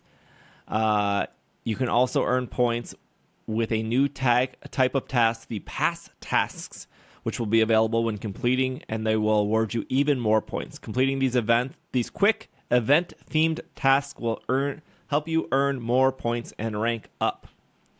Pass Tasks, that is really hard to say. Refresh daily from Monday, February 24th to Friday, February 28th. So I guess there will be 5 Pass Tasks. And then the global Pass Task will refresh every hour. Oh, that makes sense. Okay, so they're still doing... I see. So the Unova Tour is still on the weekend. The pass is all week. So this is like you can pre-game. Yeah. Mm-hmm. Got it. Yeah. Each time you hit a major milestone, it will increase your event bonus. So when you hit Tier 2, you will get 1.5 catch XP. Tier 3, 2 times catch XP. Tier 4, 3 times catch XP. For trainers with the free pass, reaching the final milestone will award you a special encounter with Zorua with a special background. For trainers who upgrade the tour pass, reaching the final major milestone, you will be rewarded with the lucky trinket. You will also get the Zorua. Just you get both if you pay for it. They all will say you will earn Pokemon candy, Pokeballs, more stickers, avatar items, special encounters. So before we get to price, what do you all think about how they're doing this global event? Well, should we talk about what the lucky trinket is? Did I miss We did not. No, talk we haven't about talked about that yet. yet. This is a brand new item. I saw the blog post for this, and I saw it in the photo, and I went, "Oh, that looks like a brand new item that people are going to care about." Well, you want to talk about the lucky trinket first? We can talk about the lucky trinket first. we can put that in with price because it's like you're paying for a lucky trinket, right? So Okay, sure. okay. So how do we feel about like the free version? Yeah, of like this? the event in general, like still going to be a weekend. You got a whole week. There's a free what Hannah loves. Kind of. It's like reskinned timed research.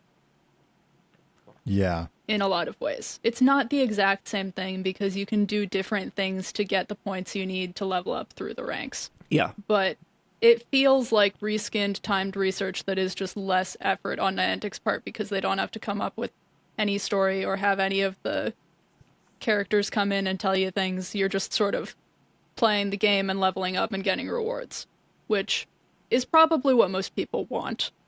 Yeah, I mean, they gave up on story, what, like 4 years ago? Occasionally they still have some. Well, yeah, That's they true. currently have like a Unova story going on, right? Yeah. That's just taking Yeah, a break but like right now. I remember the person who used to write like the community days Yep.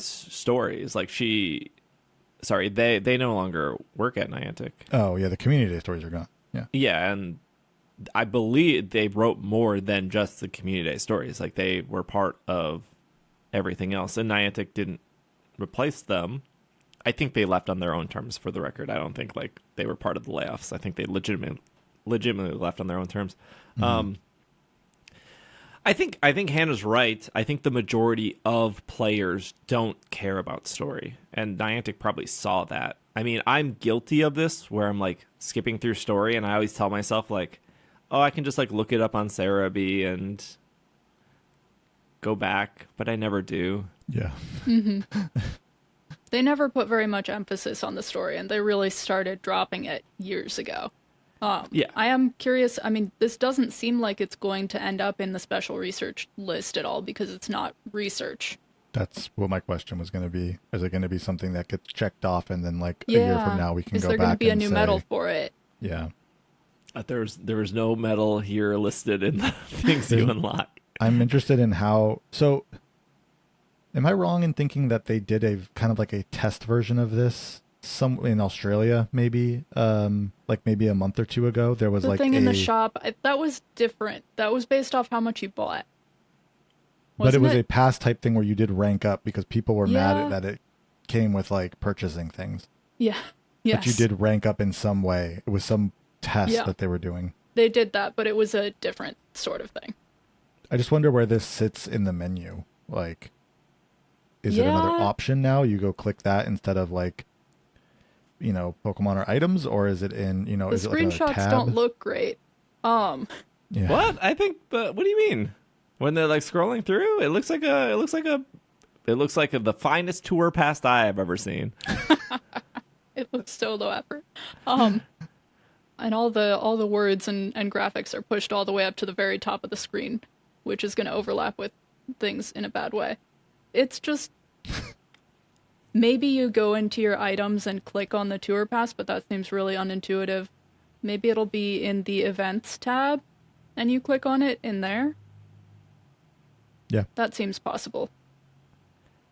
Yeah, I don't know. Or maybe it'll just be on your screen, like on the home, like on the Yeah. main screen. You can just click a button like you would like a daily incense or something, and you can just get One right more there. button off to the side. Yeah. Yeah. Another, yeah, I love the button stacking. Yeah, I think it's fine. Like you know, it's something different than before. I'm sure they're going to see how well this does, if they want to use it in the future for other things. Will it get people out playing more? Probably, but it's also like lead up to, I guess I like this more than, I think I like this more than like some of the like events they would do prior to like a tour. Mm-hmm. I kind of like this idea a little more than just like a random like, hey, here are some Hoenn Pokemon before you catch a bunch of Hoenn Pokemon this weekend. Yeah. Those events always seemed, they were fine, but I don't feel like they were like getting me out to play. I feel like this has a better shot at doing that, but maybe it's just because it's new.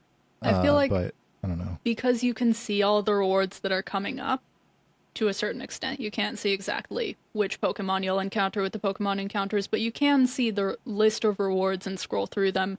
And when you can see all the rewards and you know when this ends and you know there's a time limit, that may get more people out and completing more of this than timed research generally does, especially when we're used to timed research happening and kind of disappearing and all of that. Yeah. I feel like I'm the only person that was like excited for this. I'm excited for it.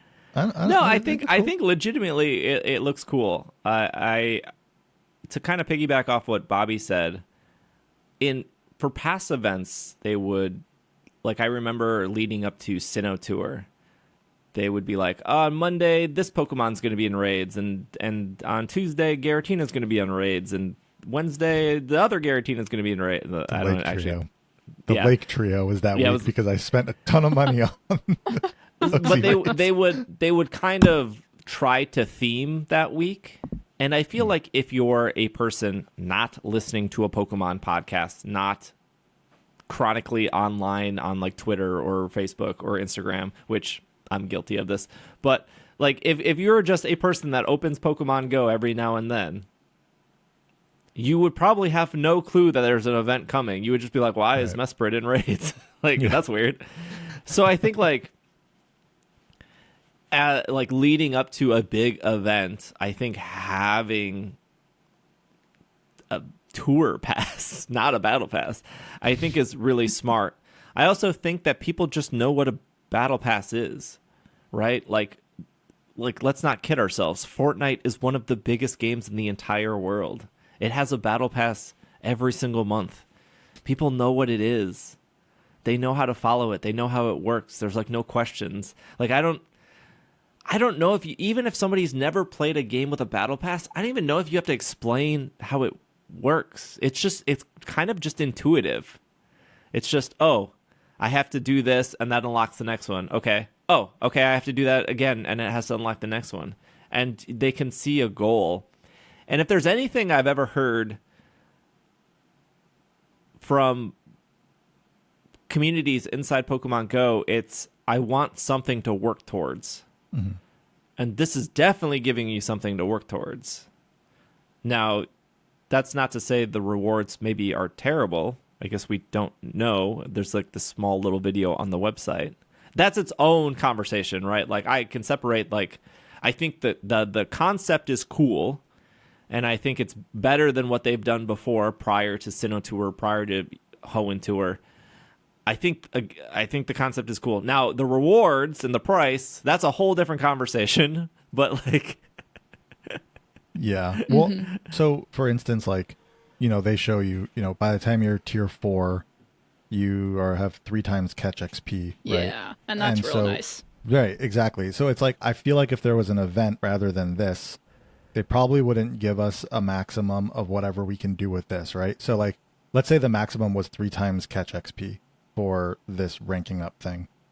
If they just did an event instead, I feel like they would give us maybe 2 times catch XP for the event. But because they're doing this rank up tour pass, it's like if you play more, you're going to get more than that like 2 XP that we would have done for everybody in an event, right? Now it's 3 XP because you're doing more. And I feel like it just works well because it allows for people who do want to play more to get more out of it. And people who don't want to play more or don't want to play at all, you're just not getting that same stuff out of it versus like getting less, even though you play a ton, because it's just one event that just caters to literally everyone. And this way it's like a little bit more, hey, I get more out of this because I'm playing more. And I think that feels good versus like lackluster rewards when you are playing a ton and the person who doesn't play at all is also like, oh, well, I got these rewards, but I don't care. This kind of gives a little bit more flexibility there. I'll be interested to see how quickly people can speed run to this tier 4 to get the 3 times Catrick speed. Like, how long will it take? Mm-hmm. Because I feel like they won't make it possible to get there very quickly, but I don't really see a way they could time You gate it. underestimate how fast people can rip through a battle pass.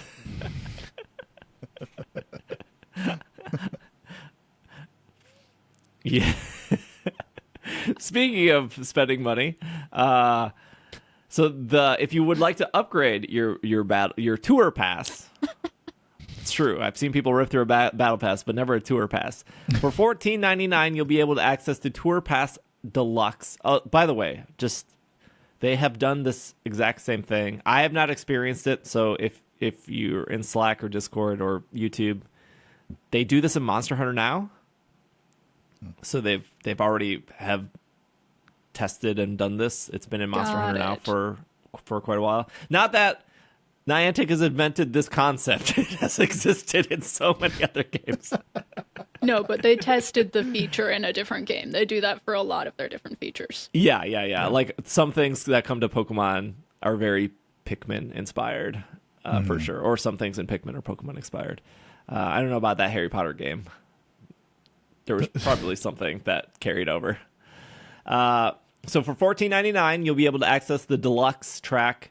For that cost, you will get the encounter with Victini, which you will get right away, which I think is really great. I think spending $15 and having Victini at the end and then maybe not being able to finish would be a big bummer. You'll get encounters of the event-themed Pokemon. That's just saying you're just going to get more encounters because you have 2 tracks to go down instead of 1 track. You'll get an event-themed avatar item. I don't know what that would be, but everyone's getting a shirt in the free one, so maybe it's a different shirt. You'll get 1 lucky trinket, which is the new item, and you'll get more. If you go to the web store for $20, you can purchase the Tour Pass Deluxe plus 10 ranks, which will get you plus 10 ranks on the track. It'll give you a jump up. This is not new. Pokemon Unite has this. Fortnite has this. Apex Legends, Clash Royale. Literally every game with the Battle Pass has pay to go up. Now, all those games I just mentioned, Unite, Fortnite, Apex, Clash Royale, you could pay to go up a track anyways, like separately. There's no mention of this at all here. So it looks like for $5 you can get a 10 rank head jump start, but I don't know if like you're 2 ranks away from your lucky trinket if you could just pay to finish off those 2 ranks. Right. Maybe you can. I'm assuming if you can in Monster Hunter, you could in this, but I haven't experienced the Monster Hunter Battle Tour Pass. The Battle Tour Pass, guys. Tour Pass.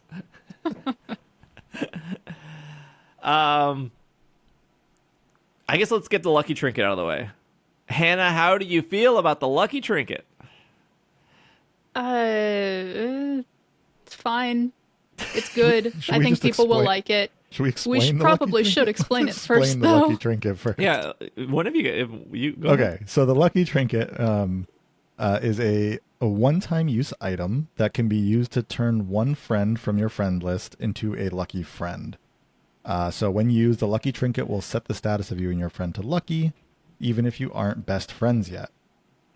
When you're lucky friends with someone, the next time you trade with each other, Pokemon will become lucky. After the trade, your lucky friend status will be cleared.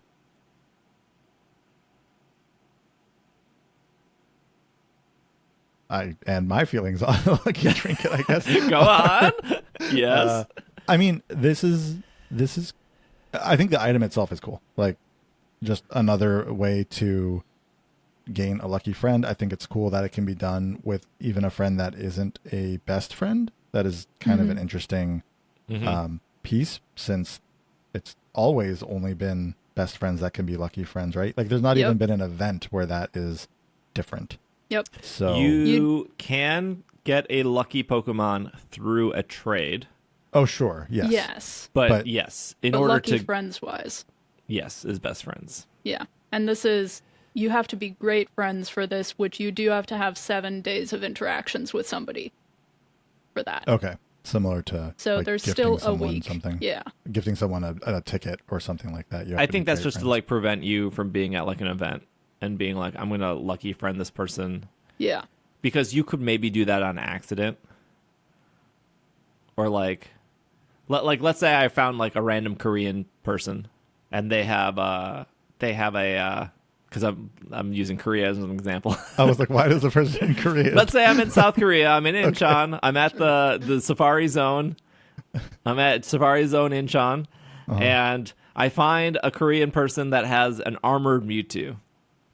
And I'm like, I have an armored Mewtwo. You have an armored Mewtwo. I would love an lucky armored Mewtwo.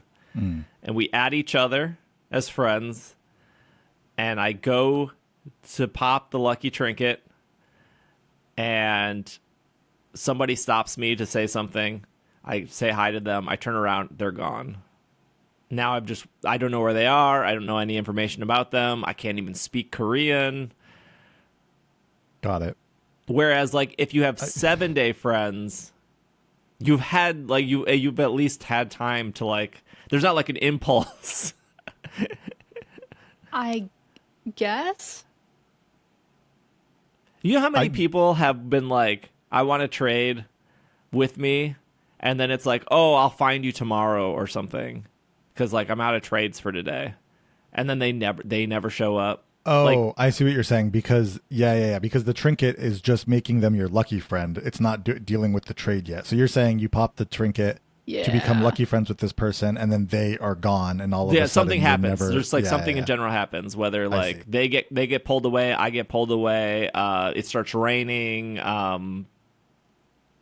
I feel like that's still kind of an edge case. I feel like it's more so just that they still want you to be using this with friends and not strangers. Yeah, Or, like, but like buying it off what of if someone, what if potentially. Yeah, or that. Yeah, but Bobby, seriously. what if I add somebody? What if I add that Korean person, and then we go to trade the Mewtwo?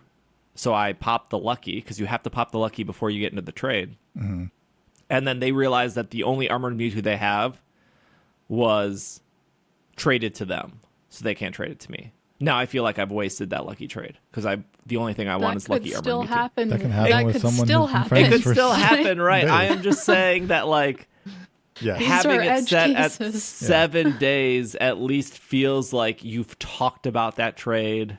You've double checked. Not necessarily. No, I think But this I'm is not- where I'm not you're having too randomly much meeting faith a- in people, Steve. I'm not randomly meeting a dude in Korea and being Yeah. like, I think this is specifically to stop you from meeting a random dude in Korea and trading your Armored Mewtwo away. No, I feel like it is that like that spontaneity, maybe like they're taking that away, which again can come with yeah, what you're that's saying, the whole point I'm or making is with- they're removing the like. Yeah. We just add each other. We're gonna do lucky. We're gonna make this trade. Oh, you don't have enough Stardust. Oh, you don't actually have this to trade. Oh, you ran out of trades. There's just so many things that can go wrong. Versus, I need to actively open gifts for 7 days and Yeah. like think about this trade a little bit more. But I think money is a factor too. I really think they don't want Why people would buying. money be a factor? I don't think they want people buying things off of each other with random people, and so there's Yeah. I more. didn't even think of There's There's that. more setup with like if you had to be friends for 7 days, sure that can still happen. But like if you're randomly running into a person at an event and can say like $200, I'll trade you this Yeah. Pokemon that's going to be lucky, yes. and it just happens. There's less chance of that happening if you have to be great friends or higher. I didn't even yeah, I think think of that's that. much more of the I reason. think that's the reason why. Because you could absolutely still have the instinctive, yes, we're going to do this with somebody you've been friends with for a while and still mess up a trade and have it not Yes, work out like that. totally. That's still a risk factor there. But making sure that people can't just be at a Pokemon Go event saying $200 for an armored Mewtwo, I have the item that makes it possible to make it lucky right now. Don't want that to be possible. Yeah. Yeah. I think your money example is better than my example, but I think we both came to the same point. It's the to foundation of it is the same in that you it's can't just spontaneously trade with someone that you've never had been friends with ever before. Right. Yeah. I think that's the situation they're trying to avoid. You cannot just buy a lucky trinket. There is no cost to a lucky trinket. Not yet. Well, you but can't buy. Even now, you have to earn it, right? So you buy the 15, and then you have to get to the end of the tour pass, tour pass to get the lucky trinket. So, well, for one, it being like having the lucky trade thing be to get to a specific level, to level 49. I think you have to have 50 lucky trades. With people, I don't think they would put that item in the shop. Like, I know Niantic likes to make money. I don't think they'd put that item in the shop for someone to go buy 50 of them so that they can then just run through that real quick. Well, you can already do that with the Team Go Rocket parts, and I'm sure there are other of the leveling up tasks that you can basically just buy outright. What Team Go Rocket parts for ranking up? You have to do grunts, which doesn't cost any money. No, you have to battle leaders at some point, and you can go in and buy a whole bunch of rocket radars, and you can speed that up a lot. You have to, as someone who battled leaders, grunts, I forgot about that. Yeah, as someone who battled grunts to get every single rocket radar I used for that, it speeds it up a lot if you buy that. Yeah, no, I mean, Community Day rocket radars are great, but I still don't think. Yeah, I think if they do a lucky trinket at some point in the future, it's not going to be anytime soon. Like when that you can purchase. I think this could potentially work well for this type of tour pass where like you are paying for it in a way, but then you are also earning it along the way. I think that kind of fits as a good item that's either at the end or toward the end of of these passes. I think it makes sense for the lucky trinket to be in a tour pass related to a big event because it's encouraging you to trade. It's encouraging you to talk to people. When I said it, like, what's your 3 favorite things about homework last week? You know, one of my things is like I genuinely like trading. I like trying to find like really obscure stuff that I'm missing, but I also like giving people stuff that they're just missing. Like I traded somebody a Skidoo, and I was like, literally give me anything. I don't care. They traded me a Snorunt. It was great. It turned lucky. That was also exciting. But like I have 2 armored Mewtwo's left, and I know that people want armored Mewtwo, but I also one of my things is I want a lucky armored Mewtwo, but to find somebody else that has a Mewtwo and then like see them and be like, maybe we should wait till we're lucky. The amount of times I've not traded with somebody because my response is like, I really want that shiny Duskull with the flowers on the head. But we see each other like once a week. Let's just wait till we're lucky. It's been like 2 years. We're still not lucky yet. Like I still don't have that Duskull. Like once we get lucky, maybe. And then it's like you have like 8 other Pokemon that I want, and it's like, well, we gotta wait till we get lucky first, because then I gotta get the Duskull, and then we gotta get lucky again, and then we can do this. That's my problem. But like. But I really like lucky Pokemon. I think they're fun, even if they're not like perfect stats or whatever. It's just like another fun thing to collect. So I have 2 armored Mewtwo. All right, we're not lucky though, Bobby. I'm going to see you, and I know. So we will work on this over the next few weeks. Opening. So this one of each you day. is going to get the tour pass. Get the lucky. No, I'm definitely getting the tour pass. I think it's a good deal. Yeah, I'll get the tour pass too. But let's trade our Mewtwo's. Let's try to get this lucky trade going and trade our armored Mewtwo's. I'd like a lucky one too. Yeah, I mean, this was what I was saying in the last segment. Is I think a $15 for a week-long event. You're getting a mythical Pokemon. We all know how much mythical Pokemon costs. Keldeo is $7.99, which is the same price as Mr. Rhyme, also $7.99. So for half the tour pass, you're paying for Victini. You're getting a whole nother track, so you're ultimately doubling your amount of rewards. which And I not think is just doubling. You're getting all of the XL candy instead of the normal candy, which I think is a big difference. yeah. So you're getting mythical Pokemon. You're getting double tracks. You're getting apparently Avatar stuff. You're getting the Lucky Tricket, which doesn't have a price. I don't know what that would be priced at.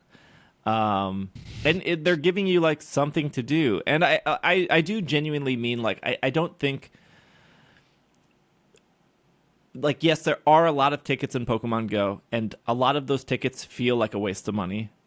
But there are some tickets where I feel like this is worth it for me for $2 or $5 because I am going to be playing a lot and I'm going to take advantage of this entire ticket and it's going to be worth it to me. Like when I went out to do whatever the last raid was for the Mega. What Mega was that? Gallade. Yeah. Gallade. Oh, Mega. Gallade. I was like, I only have an hour. I did 6 of them. Totally free. I didn't have to spend any money. I only had an hour. I didn't pop a lucky egg. I didn't pop a star piece. I just went to the mall, knocked out 6, left, had a great time. If I knew I was going to be there for 3 hours, I would have bought the ticket. I would have popped a lucky egg. I would have grinded it out, and I probably would have had a great time. So, like, if you are going to be very busy from February 24th to March 2nd, don't buy the pass. And I don't think you should feel bad about that. But, like, if you're looking for something to do, you like Pokemon Go, you're excited for that weekend event. I don't know. The thing is, I don't know, right? Like, I don't know if you can complete the entire pass in a weekend. Probably, if you're playing the entire weekend, I'm sure you could. Since they're saying that a weekend? The weekend. Oh. Because they're saying that the whatever will reset once an hour versus Right. once a day. Yeah. So I'm sure you could get the whole thing done in a day, but, like... Or... the weekend, sorry, because it's like 5 versus Versus one every hour. Yeah. one every hour. But I never think that you should just like buy this just for Victini. Understandably, maybe you're only missing Victini, and this is like the only way to get it. But I think there is enough there. Well, you can have the experience of doing all of the same tasks for the same number of, well, not the same number of rewards, but the same number of levels up through the tour pass. So you're paying for better rewards. That is what the payment is for. Yeah. Yeah, I just think I don't think it's like a bad deal. I don't think it's a bad I'm deal not either. saying it's a bad deal. No. It's just you're not paying for the experience. The experience is available for free, and I appreciate that. That's true. It is a free experience. Yeah. You are paying for the items. Yeah, you are. You are paying for the better rewards. Yeah. Yeah. And, I think it is even more obvious with the online store, $20 to rank up 10, right? For the extra 10 ranks. That's even like more obvious as to what you're actually paying for there. Because Yeah, I mean, Pretty well laid pay out, for like- people pay for time skips all the time. Like Yeah. I think in Final Fantasy 14 you can pay like $25 to just jump to level 40 or something instantly.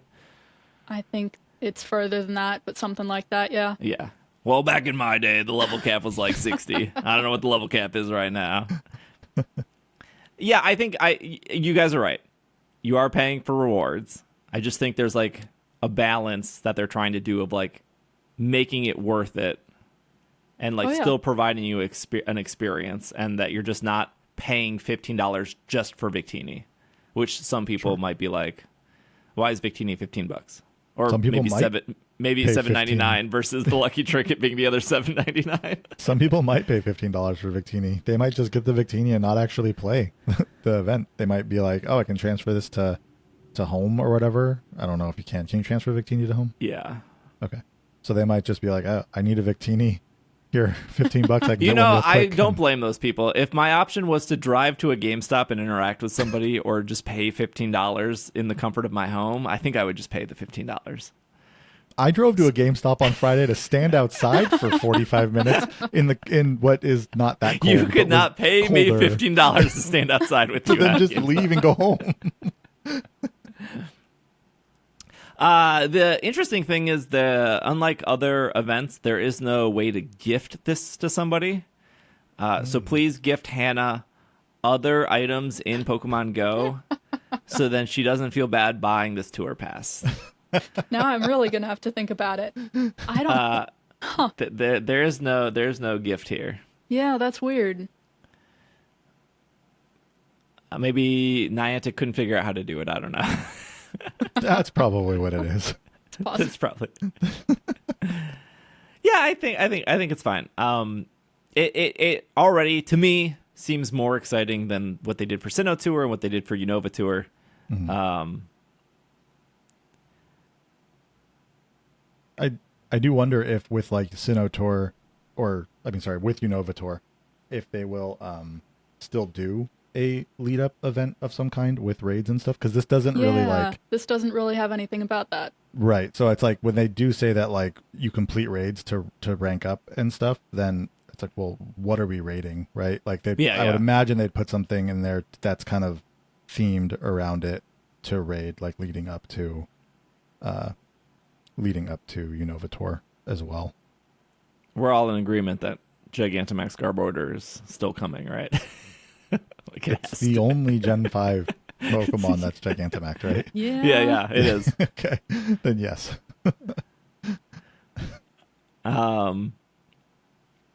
Yeah, I don't know what would be on the track. I guess like technically a Dynamax Pokemon could be on the track.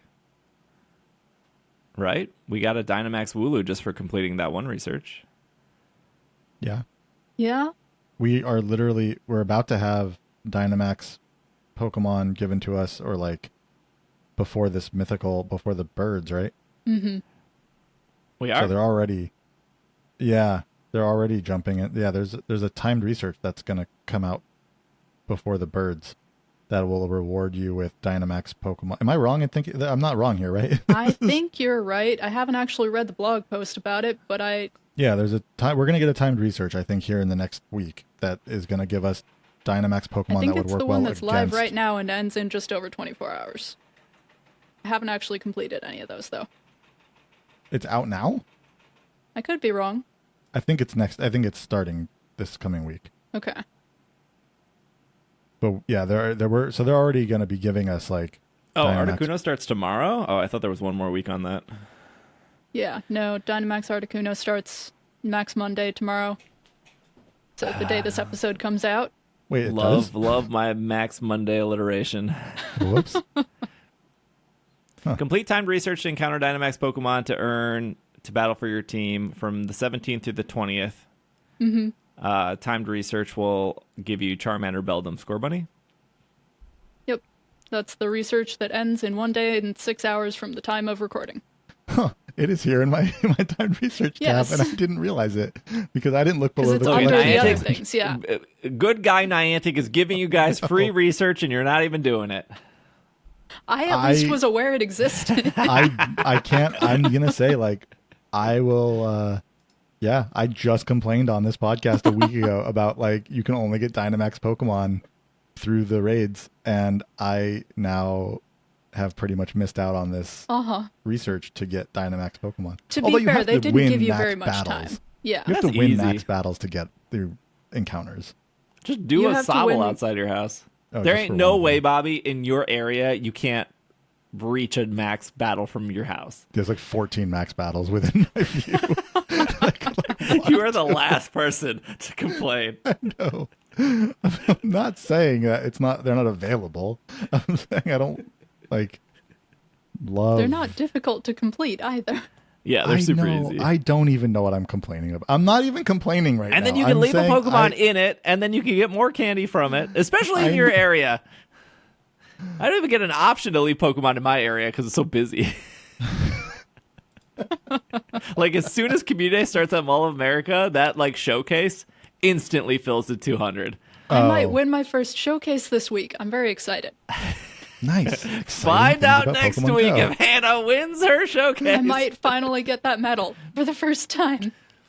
I think showcases have existed for 2.5 years, and I'm at 10.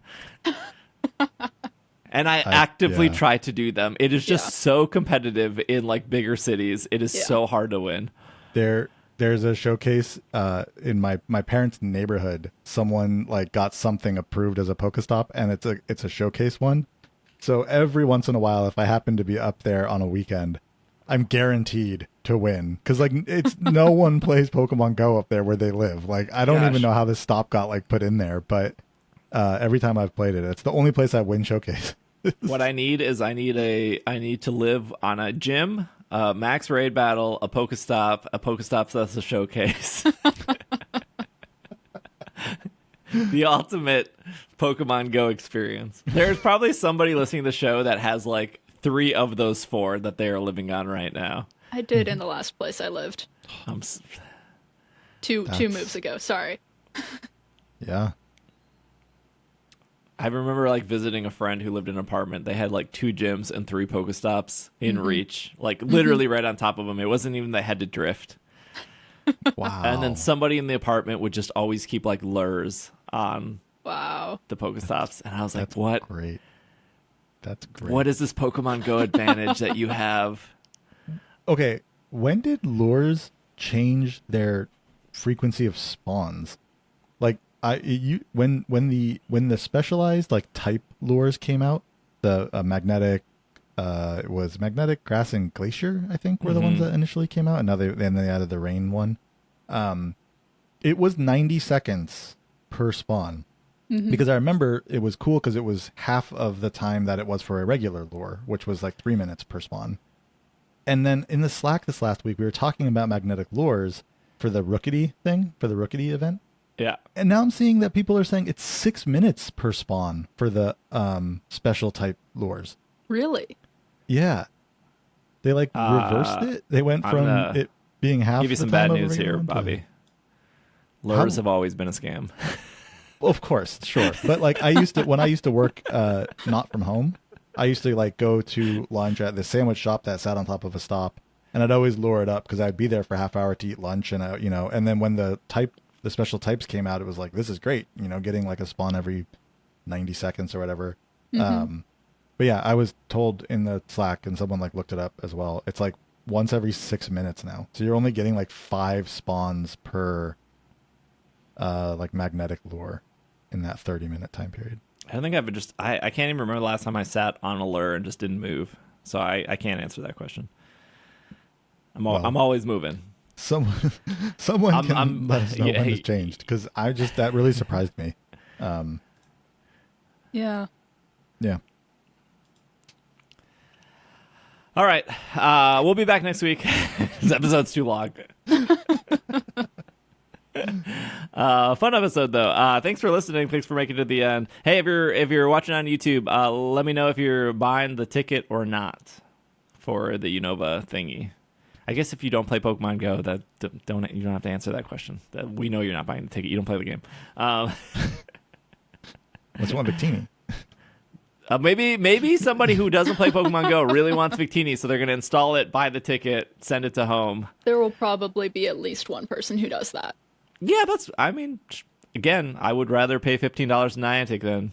Is there any other way to get a Victini right now? No. They just gave a Victini... Last time they gave out Victini was London World Championship. Well, yeah. And then before that would have been Pokemon Go. And then I don't remember what was before that. None of these mythical over the last couple of years, these ones you could get in Japan, none of the 3 were Victini? Mm-mm. No. Then I totally think someone would pay $15 just to get that Victini and send it to home. Well, maybe that's not... Maybe they'll fall in love with Pokemon Go. They'll be like, I gotta get a little more value out of this ticket. Maybe. Maybe. Thank you, Hannah. Thank you, Poppy. This has been another episode of the Pokemon Podcast, and we are... Super effective. Super planning out what Pokemon I want to trade in TCG Pocket. For whenever that is actually happening. 90,000 shine dust. No crowns. No crowns.